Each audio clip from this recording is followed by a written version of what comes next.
The sea was silent that morning. The surface lay calm, unnaturally still, as if it hesitated to touch the ship that drifted slowly on the waves. At first glance, it looked like nothing more than a small merchant vessel wrecked by a storm. Torn sails, slack rigging, a hull darkened by smoke. Nothing sailors had not seen before. And yet, the fishermen approaching from the coast of New England felt a sense of unease they could not explain. When they came alongside, the smell hit them first. It was not the stench of stagnant water or rotting wood. From the ship came the odor of burned oil, tar, and something far worse. There was no one alive on deck, only silence, a silence that rang in the ears. Between the blackened planks lay bodies, some burned, others bound. Scattered lengths of rope, charred barrels, and clear traces of fire. A fire that must have burned long after the crew had stopped screaming. This is not a single legend tied to one specific day. It is a reconstruction of what repeatedly remained after pirate raids in the North Atlantic between 1722 and 1724, based on survivor testimony, colonial newspapers, and records from pirate trials. Because by then, whispers had already begun to spread through the ports. Whispers of a man whose name was spoken softly, not only out of fear, but out of superstition, as if saying it aloud might invite misfortune. Edward Lowe. The stories about him did not remain confined to sailors' taverns. Some appear in sworn testimonies, court records, and colonial newspapers such as the Boston Newsletter. Sources that occasionally exaggerated, yet agree on one essential point. Edward Lowe was unusually brutal, even by the standards of his age, an age that was hardly restrained by mercy. This is not a story of romantic piracy. It is not a tale of adventure or freedom. It is a descent into darkness, a darkness born in the slums of London and carried across the Atlantic like a spreading shadow.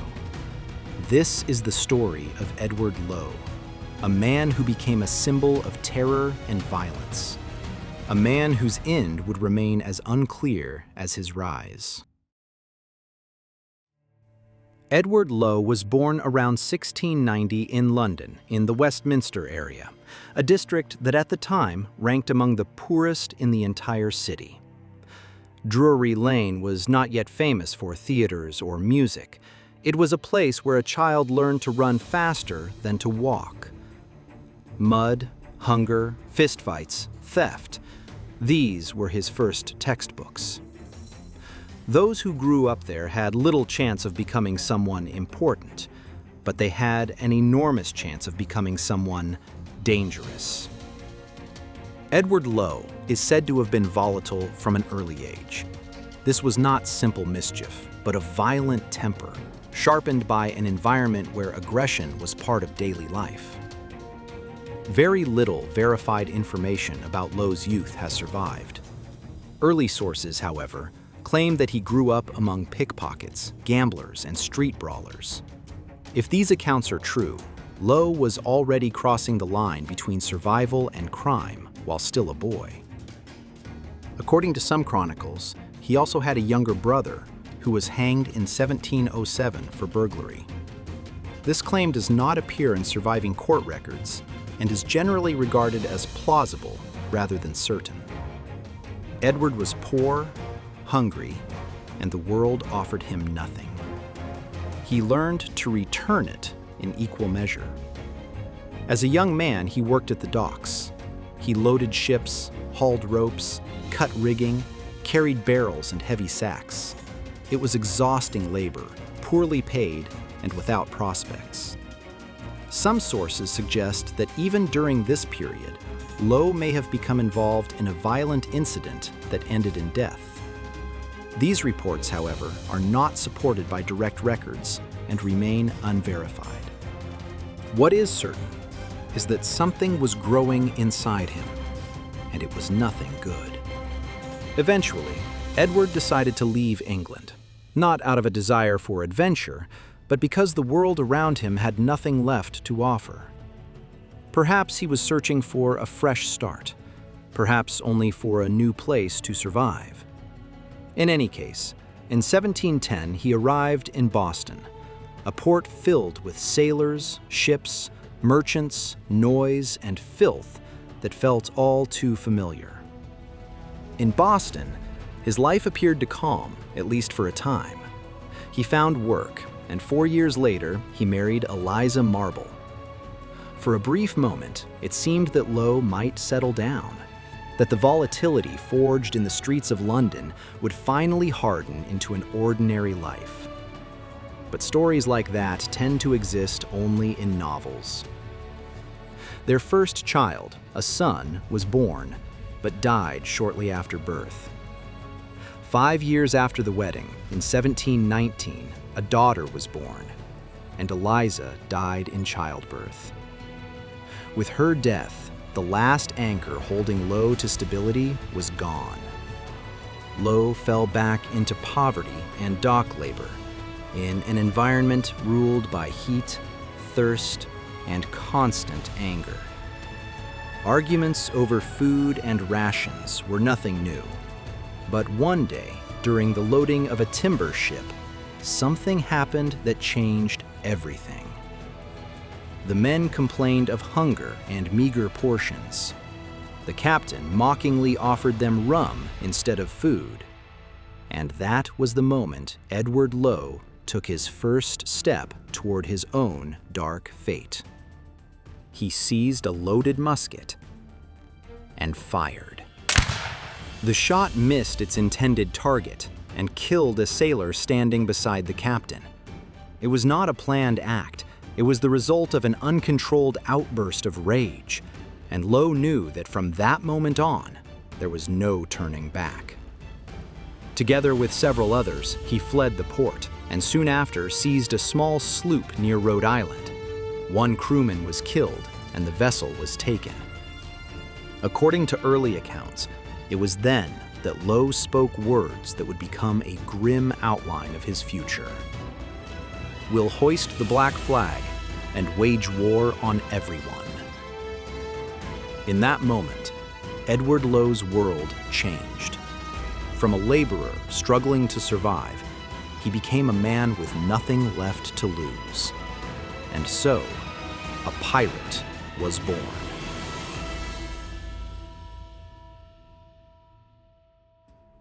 After fleeing Boston, Lowe's life accelerated faster than even he could have expected. A man who had killed in a fit of rage became the captain of a stolen vessel. He may not have been the most experienced, nor the most intelligent, but he was certainly one of the most dangerous. And soon, he would announce his presence so loudly that his name would be whispered throughout the colonies. The first true shock came in June 1722. In the Bay of Port Roseway, along the coast of what is now Nova Scotia, 13 fishing vessels lay at anchor. The area was part of one of the most important fishing grounds in the North Atlantic. Cod was a strategic commodity, feeding colonies, ship crews, and entire trade networks. Pirates were almost unheard of in these waters.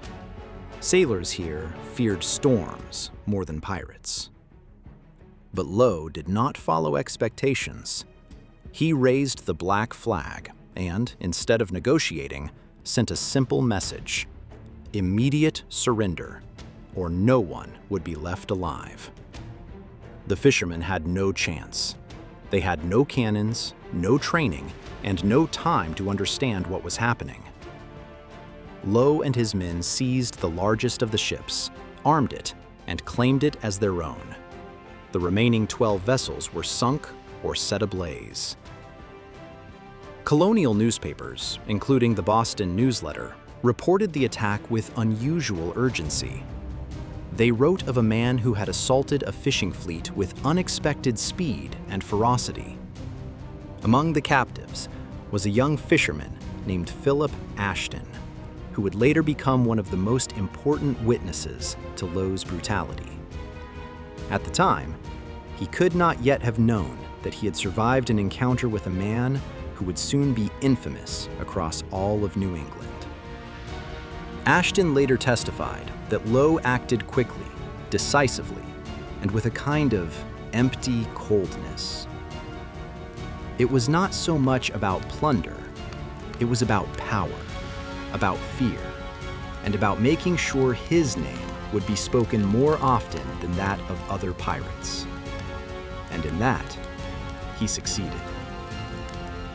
When the fishing fleet disappeared beneath the waves, Port Roseway became only the first step. Lowe now possessed a larger ship, more men, and confidence that grew alongside his reputation. So far, it was only robbery and intimidation. No one had yet seen the true face of a man willing to cross every boundary. The worst was still to come.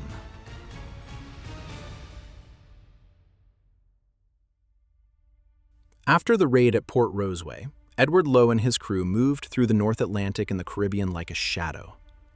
Smaller vessels surrendered at his mere approach. Those who attempted to resist soon discovered that this was no ordinary pirate crew. While other pirates took their plunder and spared the lives of captured crews, Lowe acted differently.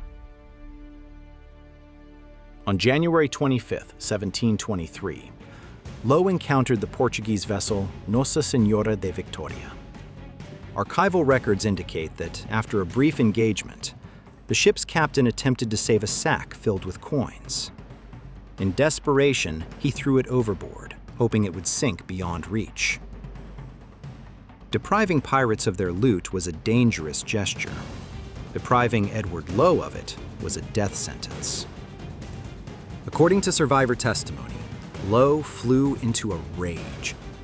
He ordered the captain brought before the crew, drew a knife, cut off the man's lips, had them roasted, and forced him to eat them. It sounds like legend, yet this account appears in multiple independent testimonies, and it is precisely their consistency that leads historians to conclude that this was not mere fabrication. Another scene reportedly unfolded aboard the same ship. Two Portuguese sailors were suspected of concealing information about additional valuables. Lowe ordered them hauled up to the main yardarm, high above the deck, and thrown down. Not once, but repeatedly. Death was not immediate, and when their bodies finally lay still, they were cast into the sea. Other testimonies, recorded for example in A General History of the Pirates, describe torture in which Lowe crushed victims' fingers using musket locks. No specific court record confirms this method in a particular raid. However, modern historians agree that it is technically consistent with the weapons of the time and with the style of punishment Lowe employed. It fits perfectly into the pattern emerging from other sources. There are also stories historians consider less certain. One example describes a sailor tied to a mast beneath a burning barrel of rum. These scenes are dramatic and frequently repeated, but lack direct documentation. It is possible they emerged later as part of Lowe's dark legend. One of the strongest pillars of his reputation, however, is an incident near Nantucket, where Lowe attacked a whaling vessel. The ship's captain was tortured and then shot. The remaining crew was placed in a small boat and set adrift at sea without supplies, left to their fate. It was meant to be a death sentence. Fate, however, decided otherwise. The sailors were eventually rescued, and their testimony became one of the most important sources for understanding the true extent of Lowe's brutality. Pirates of the era operated under codes, so-called pirate articles.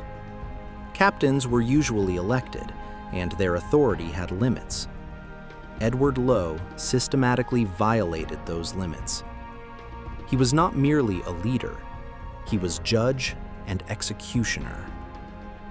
According to survivor accounts, Lowe suffered from uncontrollable outbursts of rage. Refusing an order could mean torture. His violence was no longer directed solely at his victims. It began to turn inward, against his own crew. By this stage, it becomes evident that Lowe was no longer pursuing wealth alone. He sought absolute control through fear, and in doing so, he planted the seeds of his own downfall. The wave of brutality he unleashed would soon turn against him. Most pirate captains maintained their authority through a combination of courage, competence, and the promise of plunder. Even in the brutal world of piracy, rules existed, the so-called pirate articles, which crews genuinely followed. Captains were elected, and their power had limits. Limits which, if crossed, could cost them their command. Edward Lowe did not recognize those limits. While names such as Bartholomew Roberts or Samuel Bellamy inspired respect, Lowe's presence inspired fear. And much like Charles Vane, that fear was not directed only at enemies. It was increasingly turned inward, against his own men. Philip Ashton, the fisherman captured at Port Roseway, later described Lowe as deeply unpredictable. According to Ashton's testimony, the captain could be quiet and focused one moment, then explode over the smallest provocation the next. A poorly chosen word, an unexpected movement, even a glance he disliked could be enough. In those moments, it was dangerous to stand too close. Ashton and other witnesses stated that Lowe punished not only defiance, but even perceived hesitation. Refusing an order risked immediate violence. Obeying it often meant becoming complicit in acts some men could not live with. A significant role in this atmosphere was played by Lowe's lieutenant, John Russell. According to testimony, he was nearly as brutal as the captain himself. Some captives even claimed that Russell took greater pleasure in torture than Lowe did. On deck, loyalty, fear, and silent hatred blended together. Then came the breaking point. During an otherwise routine voyage, one pirate refused to carry out an order. Lowe stepped toward him, dragged him to the deck, and without warning, began beating him with the butt of a pistol. The blows did not stop until the man was bleeding and incapable of resistance. The others stood around in silence. No one intervened. Not because they agreed, but because they were afraid. In that moment, Lowe was no longer a captain followed by conviction. He was a tyrant, followed out of fear. Some men attempted to escape. Others preferred the risk of being marooned to spending another week aboard his ship. Ashton himself took advantage of a port stop and fled overboard. He survived 16 months in the wilderness for one reason alone: to ensure he would never have to return. This is not the image of a charismatic leader. It is the image of a captain systematically destroying his own authority. The crew knew it. The colonies began to sense it. And soon, Edward Lowe himself would feel it. Because a pirate feared by his own men cannot rule for long. For nearly 2 years, Edward Lowe managed to evade colonial authorities and the British Royal Navy. His rise was fast, chaotic, brutal, and unpredictable. But no pirate's fortune lasts forever, and in 1723, Lowe faced an opponent for the first time who was neither intimidated by his reputation nor deterred by his cruelty. It was the British warship, HMS Greyhound. Greyhound was no fragile merchant schooner or fishing sloop, the kind of vessels Lowe had overwhelmed so easily. She was a sloop of war, part of a Royal Navy anti-piracy squadron operating along the North American coast. She carried a disciplined crew, powerful artillery with around 20 guns, and was commanded by Peter Solgaard, an officer who had already earned a reputation hunting pirates in the Caribbean. At the time, Lowe was operating off the coast of North Carolina alongside the pirate Charles Harris. But when the silhouette of Greyhound appeared on the horizon, confidence vanished from the eyes of both pirate crews, and for the first time in a long while, it vanished from Edward Lowe's eyes as well. The British ship approached with clear intent. Piracy was surging along the New England coast, and the colonies were no longer willing to endure another year of fear. Lowe was among the most wanted men in the region, and Greyhound had been sent specifically to find him. When the ships came within range, the battle began. Harris and his men fought bravely. His sloop, Ranger, attempted to hold position, maneuver under fire, and return volleys as best it could. Edward Lowe, however, did something that shocked not only his ally, but his own crew. Instead of remaining in the fight, he turned his sloop, Fancy, and fled. Without warning, without attempting to aid Harris, without trying to save the men with whom he had so recently shared plunder. In the pirate world, abandoning an ally in battle was considered one of the gravest betrayals imaginable. Greyhound continued its pursuit of Harris's vessel. After a fierce engagement, Ranger was captured, and 25 pirates were taken prisoner. Lowe, meanwhile, vanished from sight. What followed was one of the largest pirate trials in New England's history. In Newport, the surviving members of Harris's crew were brought before the court. Testimonies from captured pirates and the detailed statements of Captain Solgaard were relentless. Again and again, one name was spoken: Edward Lowe. Though he had escaped, his reputation stood trial in his absence. Raids, torture, murder. Lowe was present only as a shadow, hanging over the entire proceedings. On July 19, 1723, 19 pirates were sentenced to death and publicly hanged within sight of the harbor. The execution was meant as a warning, a signal that the era of impunity was coming to an end. For Edward Lowe, the encounter with Greyhound marked a turning point. He had not only lost an ally and a portion of his strength, he had lost something far more valuable: the reputation on which his power depended. The crew that had once feared him now openly despised him, and the colonial authorities, who had once merely searched for him, now actively hunted him. From this moment on, Edward Lowe was no longer fighting for plunder. He was fighting for survival. After the encounter with HMS Greyhound, Edward Lowe struggled for some time to keep alive what remained of his pirate career. He attacked smaller vessels, shifted his operating grounds, and avoided direct confrontations. But his violence no longer seemed to follow any strategy or purpose.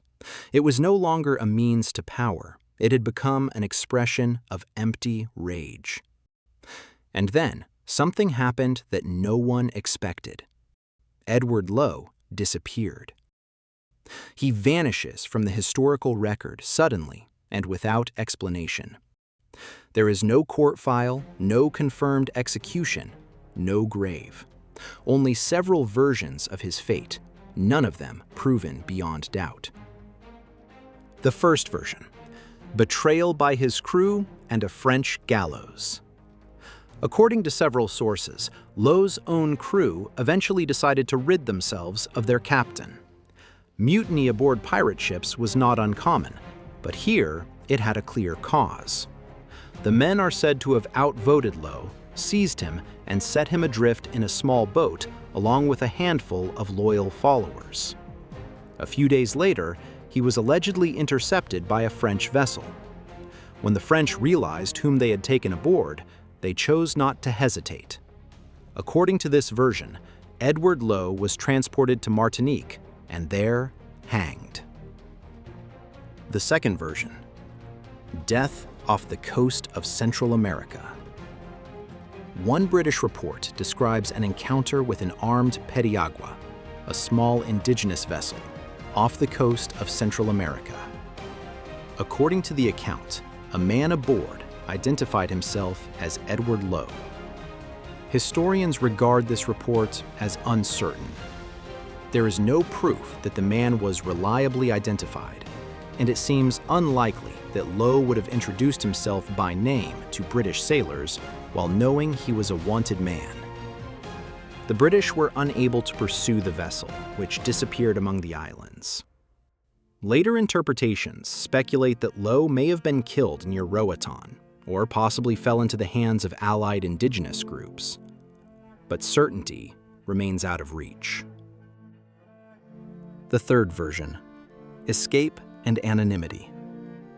Occasionally, claims surface that Lowe survived and lived out his days somewhere in Brazil under a false name. Historically, this is the least plausible option, and above all, the personality Edward Lowe so clearly exhibited does not align with a man capable of leading a quiet, anonymous life. One thing, however, is certain: Edward Lowe disappears from history as abruptly as he entered it. Perhaps he was executed on Martinique. Perhaps he was killed off the coast of Central America. Or perhaps his body sank into the depths of the sea he had terrorized for years. But unlike other pirates, those who died on the gallows before a crowd or fell in battle, Lowe's end went unwitnessed. He was not a hero. He was not a rebel. He did not stand against a system, but against everyone around him. All that remains are fear, scattered court records, and an empty space where a legend might otherwise stand. And perhaps that is why Edward Lowe remains one of the darkest figures the golden age of piracy ever produced.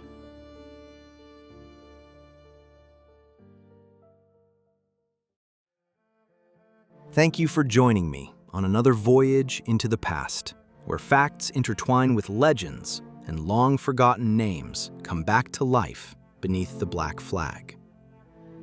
If you enjoyed the story, I'd appreciate a subscription, a comment, or a share. And wherever your journey takes you next, remember this: history is often darker than legend.